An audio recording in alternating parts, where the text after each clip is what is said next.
Far from the wedding hall, on a red dust road that cut through the edge of the village like a scar, a woman in a white wedding dress ran.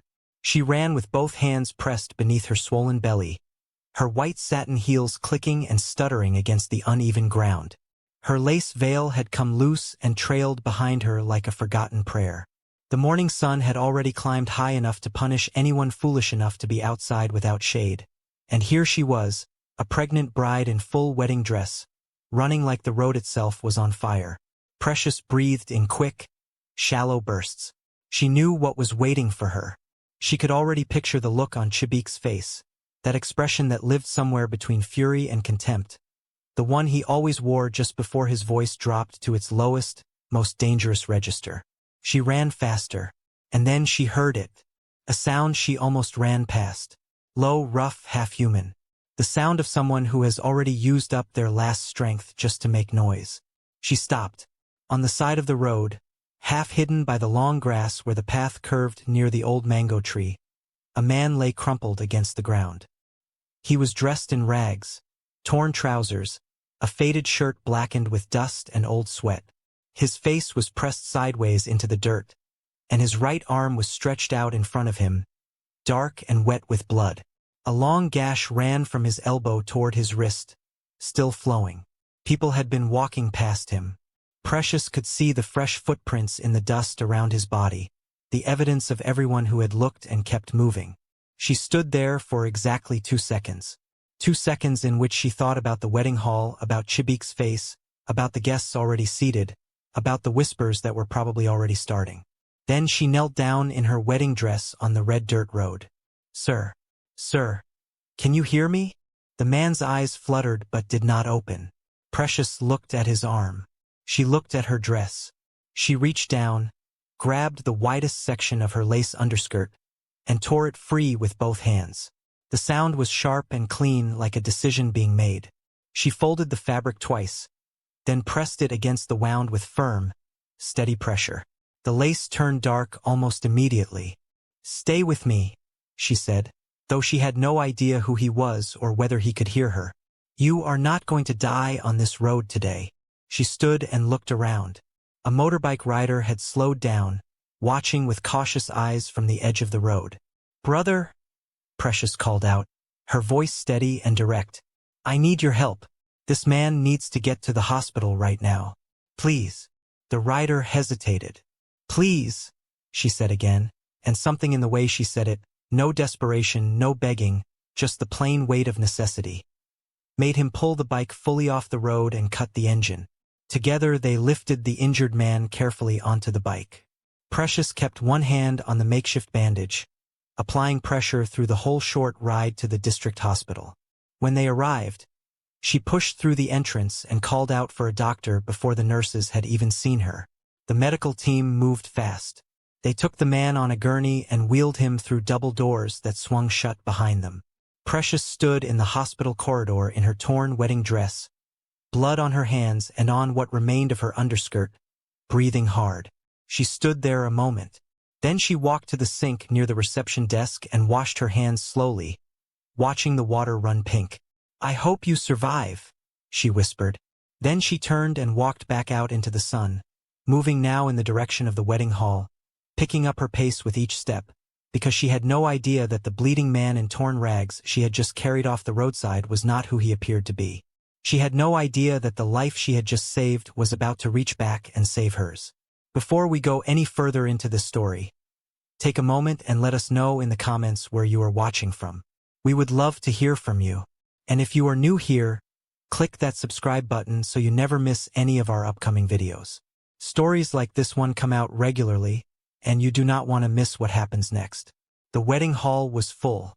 Women in gold and coral osso oak laughed too loud, the way people do when they are performing joy.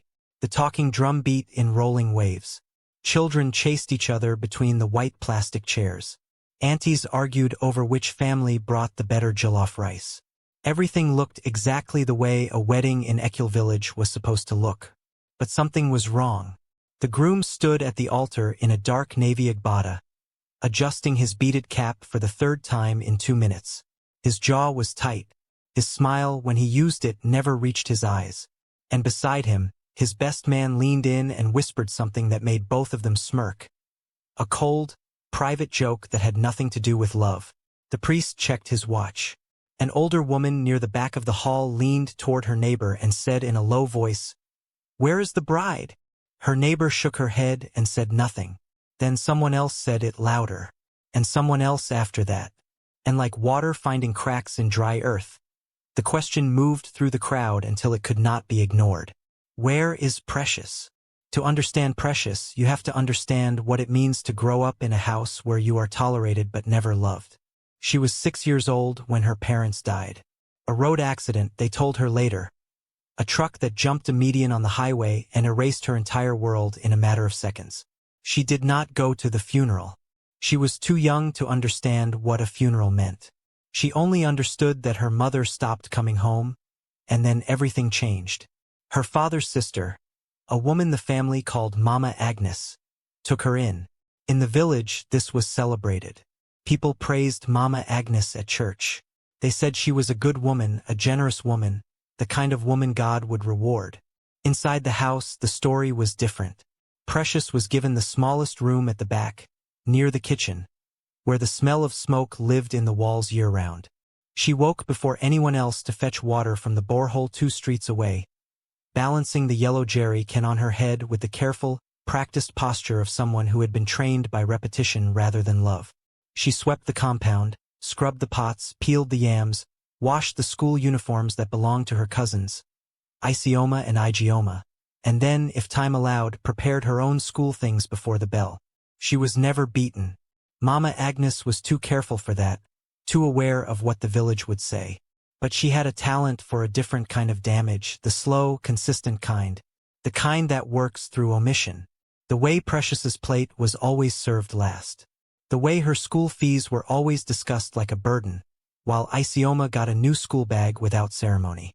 The way Mama Agnes would look at her sometimes, not with cruelty exactly, but with a flat, settled resignation, as though she had long ago filed Precious away under a category that held no future. Precious's cousins followed their mother's lead with enthusiasm. Isioma was 23, sharp-featured and restless. Always hungry for attention she felt the world owed her. She wore her jealousy like a second skin. Whenever Precious received a compliment from a neighbor or a teacher, Isioma found a way to reverse it before the day was out.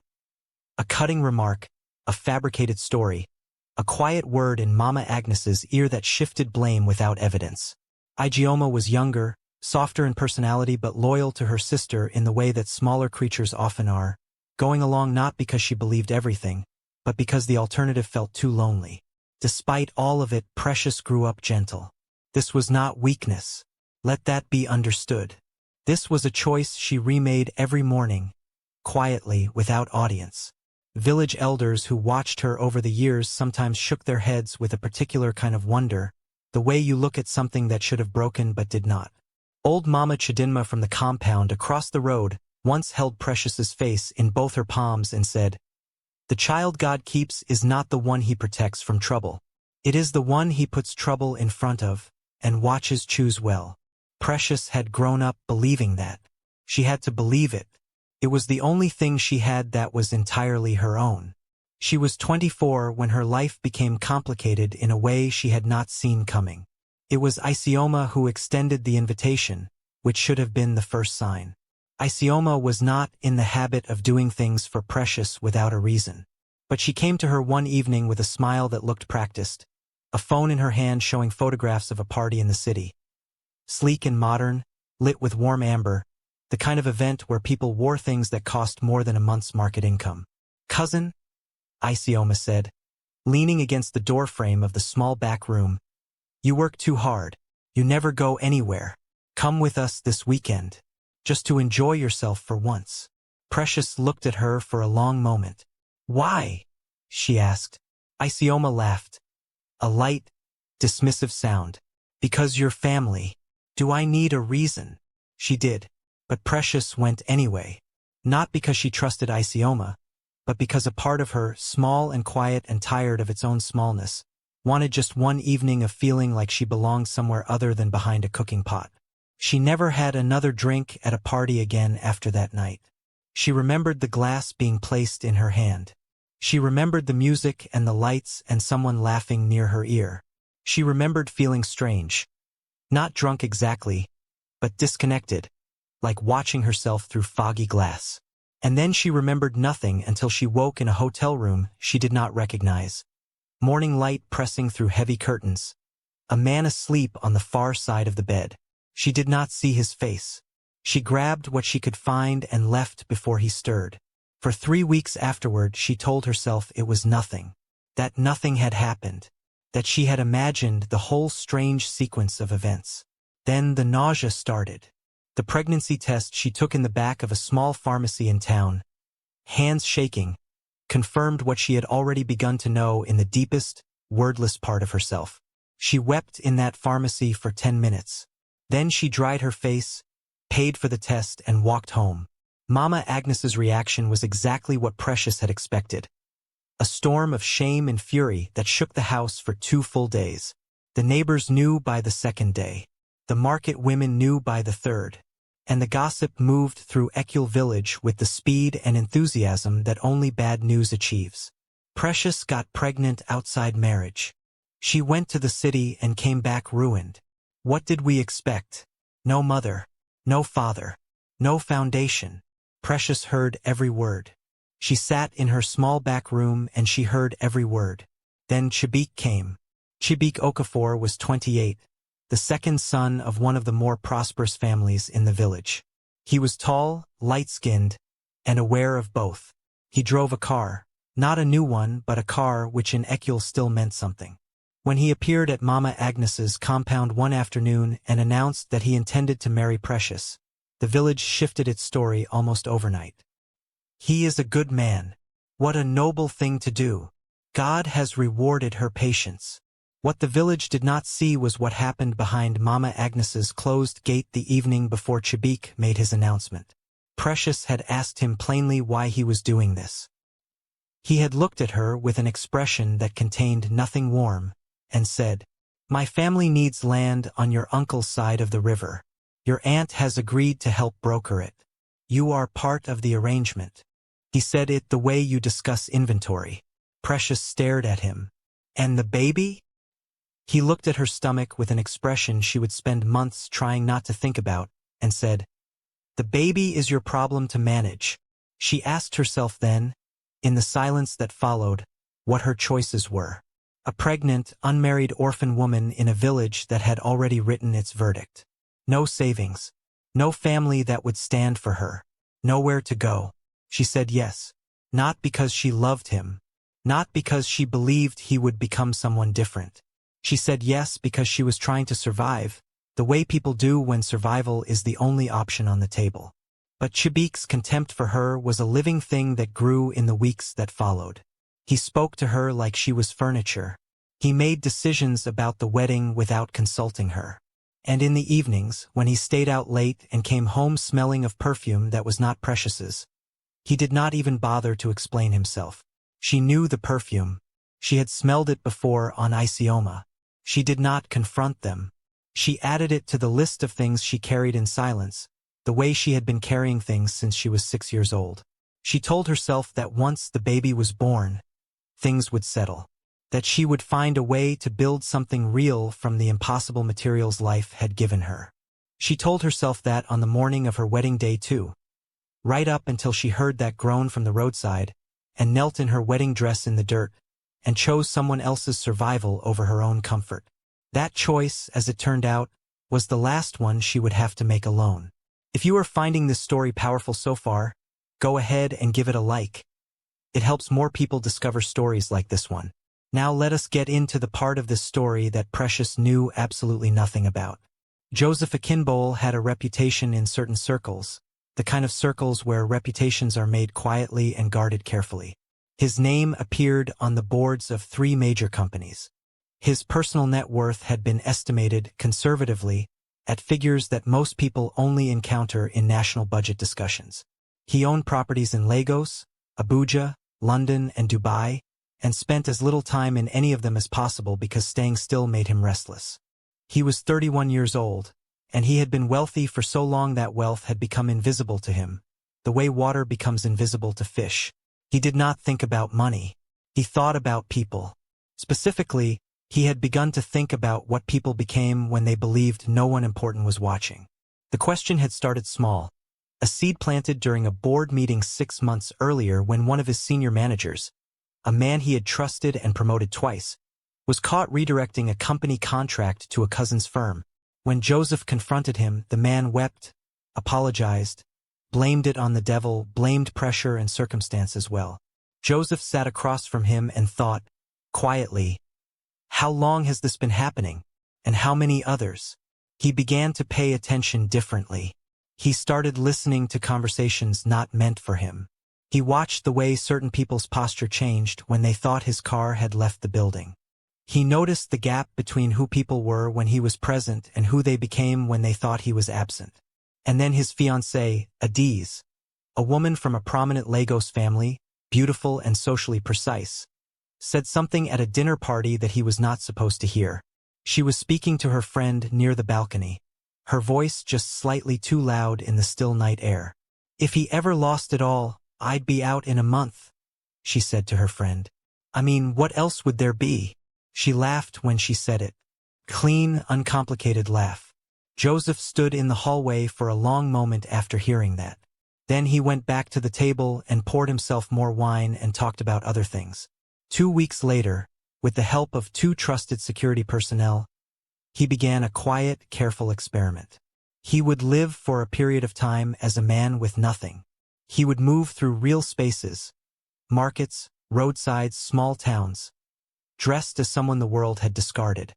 He would observe how the people in his life responded to the version of him that had no power to offer them.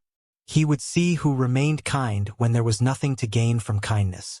His team knew where he was at all times. He had a medical alert device. He carried nothing that identified him.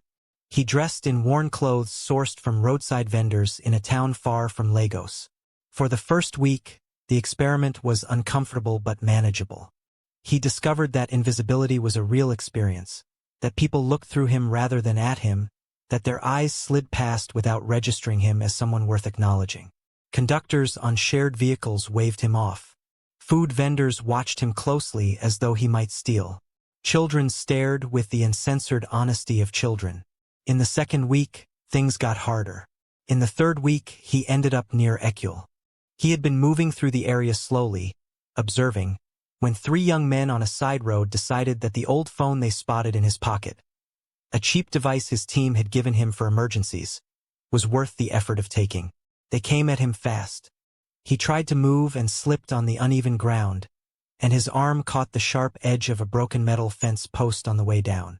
The pain was immediate and serious. He pressed himself against the base of the mango tree and waited for the dizziness to pass. He used what remained of his sleeve to slow the bleeding. He told himself his team would locate him within the hour, they always did. But the bleeding did not slow the way it should have. He heard footsteps.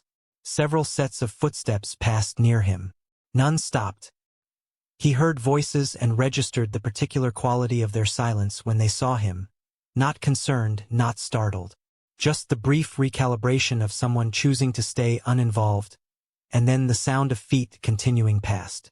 He lay in the dirt and stared at the sky through the mango leaves and thought about what it cost people to stop. Not money, time, inconvenience, the disruption of a schedule. He thought about how rarely it happened, how easily the justifications came. Not my business. Someone else will handle it. I'm already late. Then he heard a different set of footsteps. Running, irregular, the rhythm of someone who was already tired but pushing through it. And then they stopped. He felt a hand on his shoulder, firm and steady. Sir, can you hear me?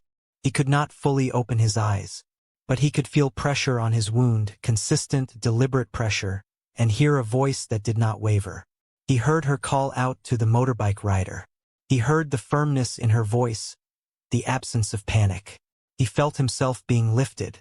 He lost consciousness before he could see her face. He woke in a hospital bed. Clean sheets, antiseptic smell, the cool, particular silence of a private ward. One of his security team members, Daniel, sat in the chair near the window, looking considerably relieved. "Sir, how are you feeling?" Joseph turned his head slowly. His arm was bandaged properly, and 4 lines ran into his left hand. He was wearing a hospital gown. "Who brought me here?" he asked. His voice was rough and dry.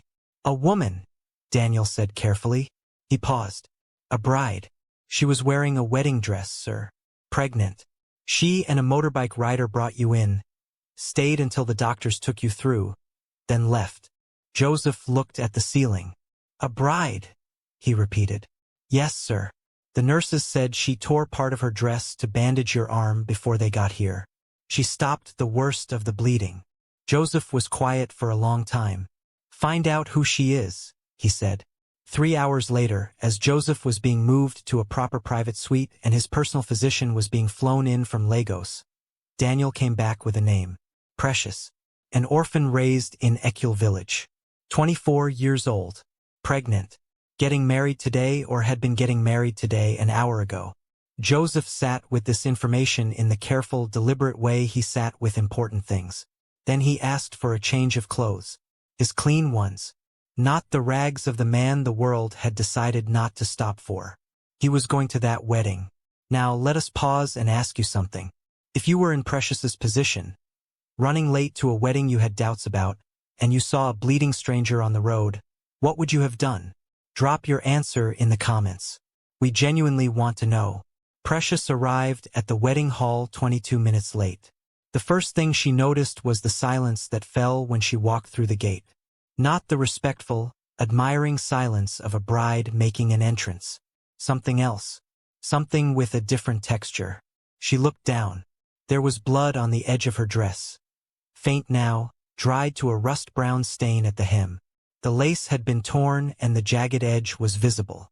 Her veil was half undone and her heels were dusty and scuffed.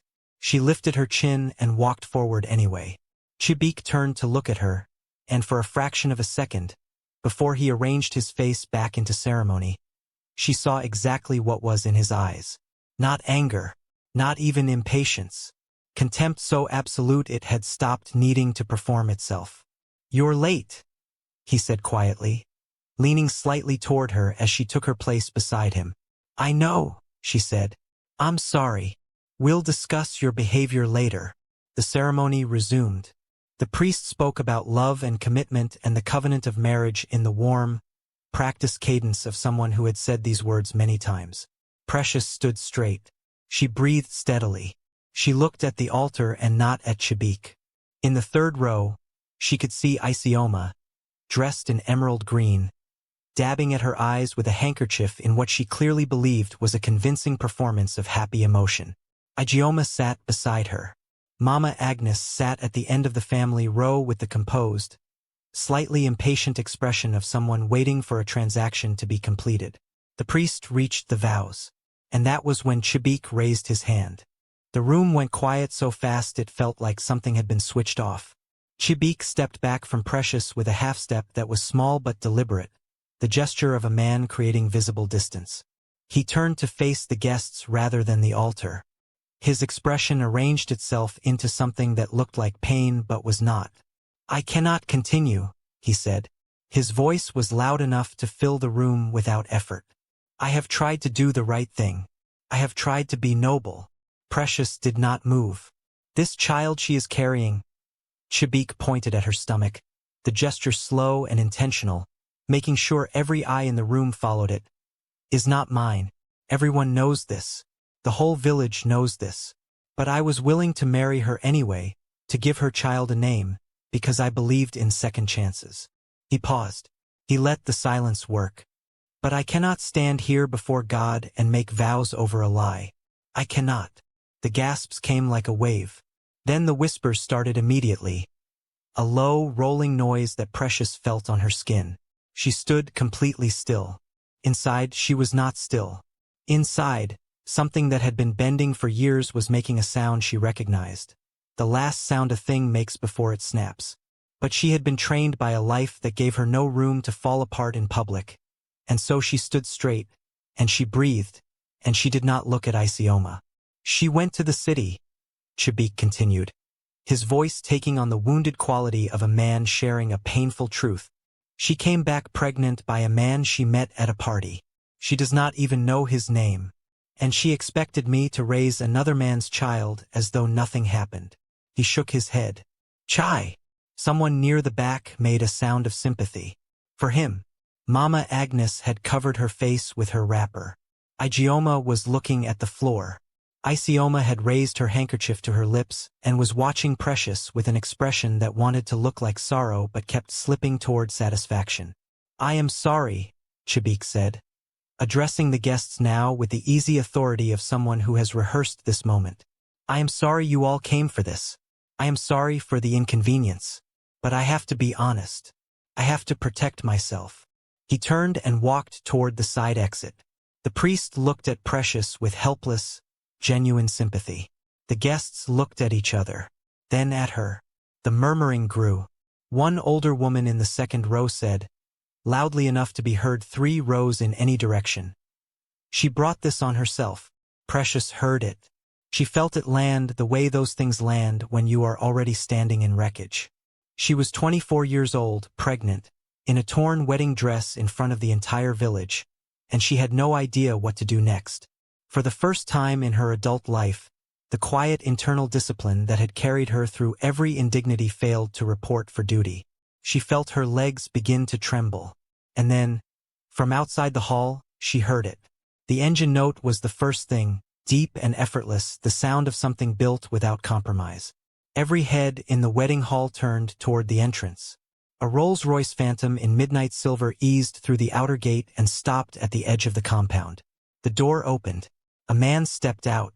He wore a fitted cream and gold agbada, perfectly cut, the fabric catching the light. His bearing was the particular kind of quiet confidence that comes not from performance but from long-settled certainty.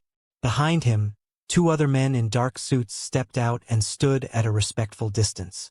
The wedding guests who had been watching Precious turned to watch him instead. He walked through the outer gate and into the hall with unhurried steps. He looked around the room, not searching exactly, but with the focused attention of someone who already knew where they were going. His eyes found Precious, and Precious looked at his face. She had not seen his face clearly at the roadside. He had been on the ground, eyes mostly closed, features slack with pain. She had not thought about his face at all. She had thought about his arm, about pressure, about getting him to someone who could help. But there was something about the jaw, the shape of it, something about the way the morning light had caught him as she pressed the torn lace against his wound. She looked at him and something rearranged itself in her chest. Not recognition exactly, but the beginning of it, like a word that is on the tip of your tongue. And then something else moved through her. Another memory, slower and older, pushing up from somewhere she had tried to bury it. The hotel room, the curtains, the broad shape of a shoulder in the dim morning light before she ran. She breathed in sharply. Joseph stopped in the center of the room.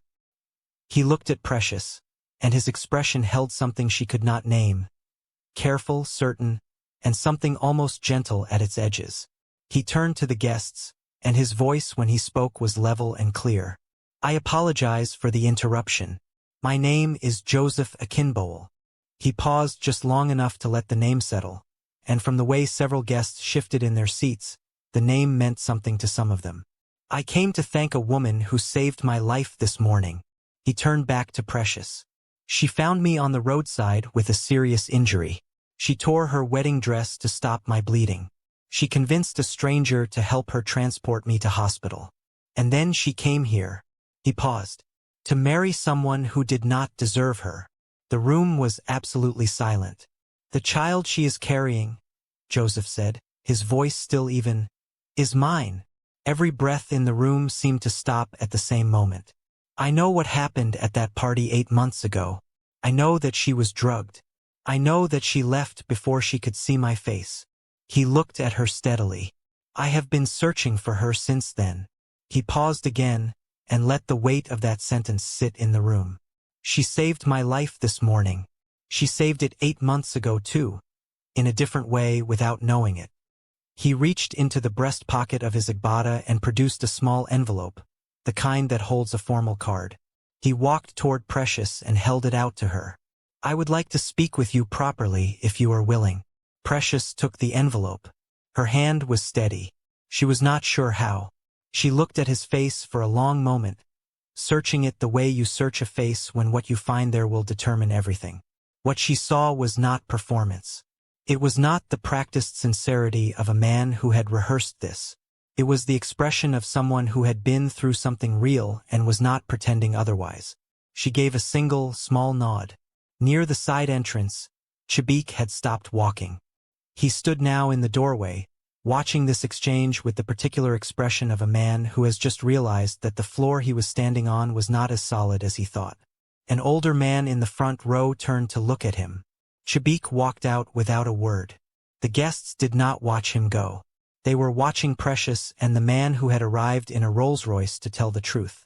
In the days that followed, the story moved through Ekul village faster than any story had moved in years. Joseph's security team confirmed everything publicly: the injury, the hospital records, the identity of the woman who had brought him in. The district hospital doctor confirmed only what was professionally appropriate. That yes, a pregnant woman in a wedding dress had brought in an injured man that morning. The rest filled itself in from there. Joseph arranged for Precious to stay at a guest house in a nearby town, away from Ekul, while the dust settled. He visited with his personal physician to ensure she and the baby were in good health. He arranged the best prenatal care available in the state. He did all of this quietly, without announcement, which, as Precious noticed, was the way he did most things. They talked. That was the part that surprised her.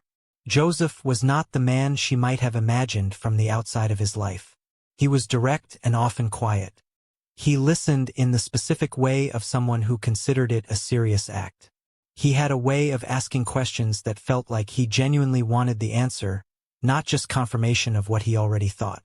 He told her about the experiment, about Adiz and what she had said on the balcony, about the decision to test the space between who people claimed to be and who they actually were, about the months of living in the space the world creates for people it has already written off. "It was more uncomfortable than I expected," he said, with the dry understatement of someone who had decided to view it as educational rather than traumatic. "I imagine," Precious said. "I learned things I could not have learned any other way." "Like what?" "Like how much energy people spend walking past trouble. Like how the same person who would help if they felt watched becomes someone different when they believe no one is looking." He paused. "And like what it looks like when someone genuinely does not calculate before they act." He looked at her. "You did not calculate," he said. "I know what that looks like now, because I watched people calculate for 3 months and walk away. You did not pause to weigh the cost. You just moved." Precious looked down at her hands. "I almost kept running. But you did not." "The man was bleeding." "Yes," Joseph said. "The man was bleeding. And you were late to your own wedding." She looked up. "And you stopped anyway," he said. They would need that foundation in the weeks that followed. Because when Joseph brought Precious to meet his family in Lagos, the reception was not warm. His mother, Mama Julius, a woman of considerable stature and considerable opinions, looked at Precious across the wide sitting room of the family compound and said nothing for a full 30 seconds. Then she said, "You are the village girl." Not a question. A categorization. "Yes, Ma," Precious said. "The pregnant one." "Yes, Ma." Mama Julius made a sound that was not quite a word and turned to her son. "Joseph, this is not what we discussed." "We discussed me making my own choices," Joseph said.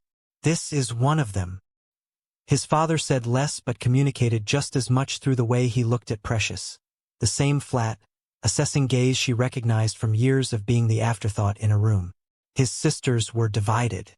Ngozi was curious in a way that felt genuine. She asked Precious questions about her life with real interest, and Precious answered them honestly, without performance. Amaka stayed at the edge of conversations and watched with an expression that had not yet decided what it was. And then Adiz came. She arrived on the 3rd day without announcement, dressed in the particular kind of effortless perfection that takes several hours and significant money to achieve.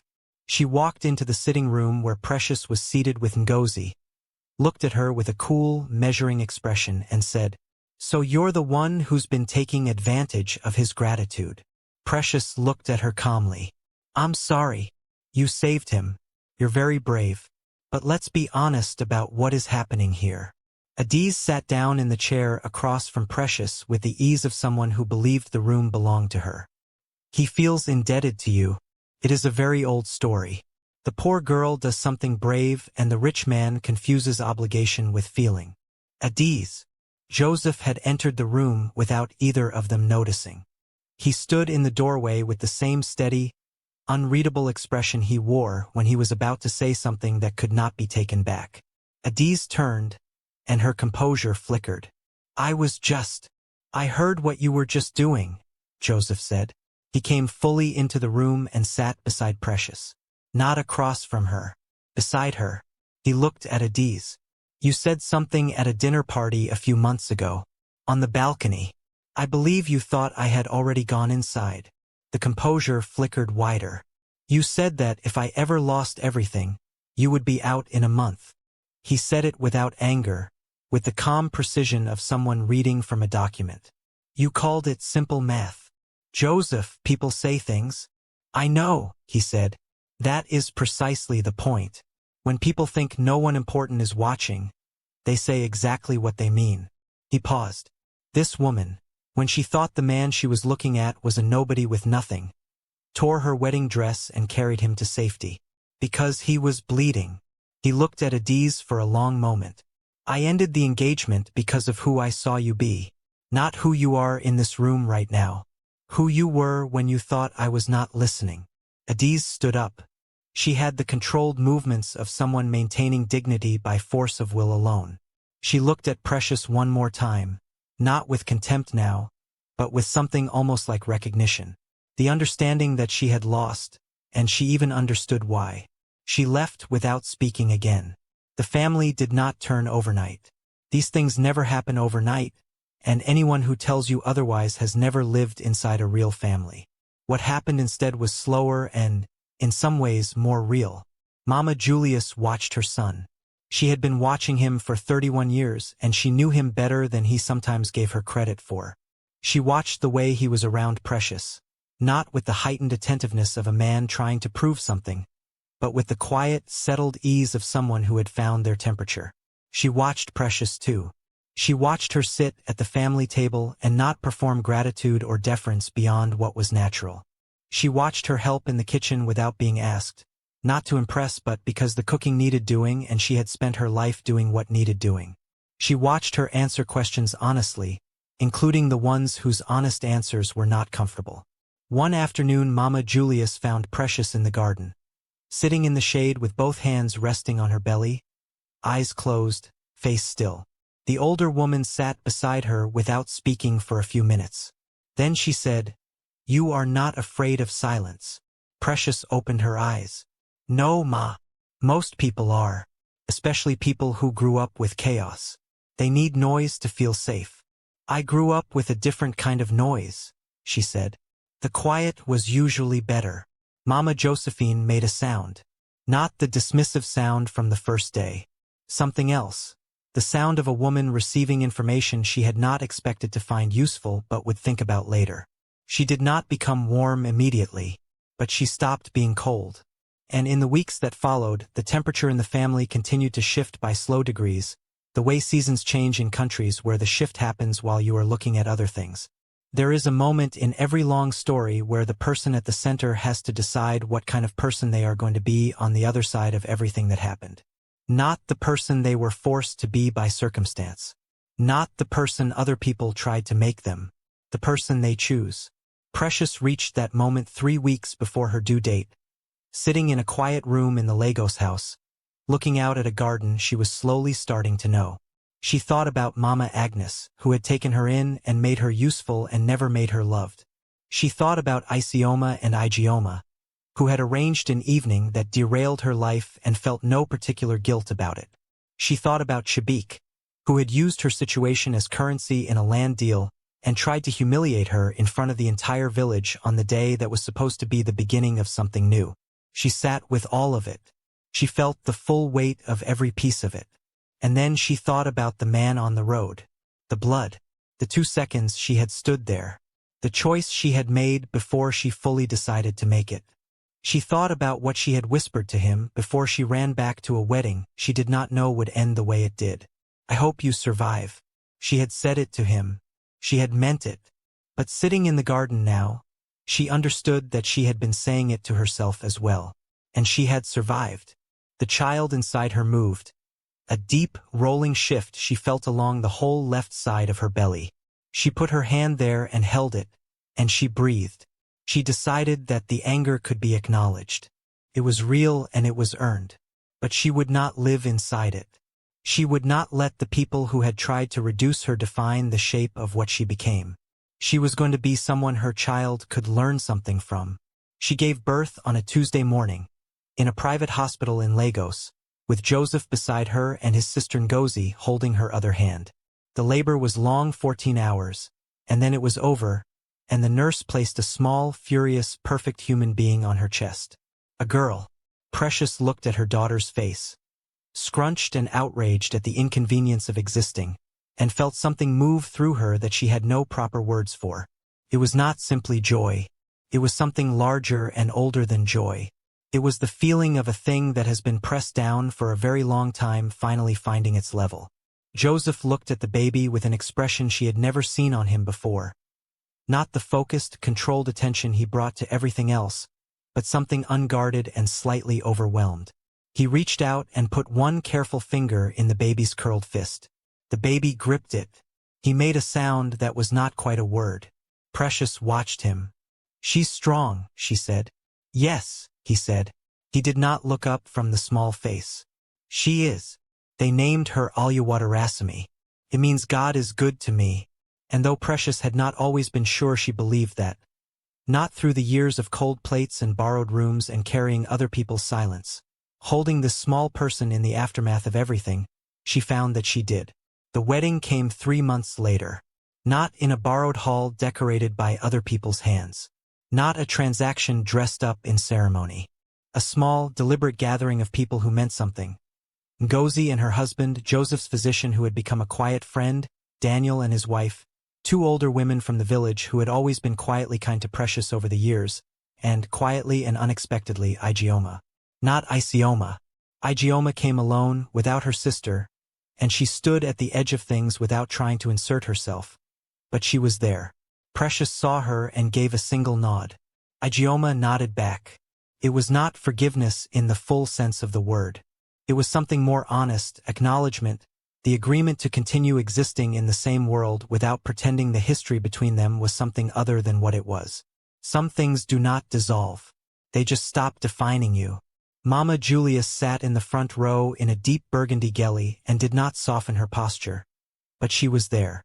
When the ceremony ended and Joseph touched Precious's hand at the altar, Mama Julius made a sound that her daughter Ngozi quietly identified as approval, which was, for Mama Julius, the same as applause. The pastor said the same words he always said. But this time, in this room, with Oluwadarasimi asleep in a wrap against Ngozi's chest, they meant something entirely different from what they had meant the last time someone had tried to say them over Precious's life. Back in Ekul, the story had been told and retold enough times that by now it had become the kind of story that changes slightly with each telling.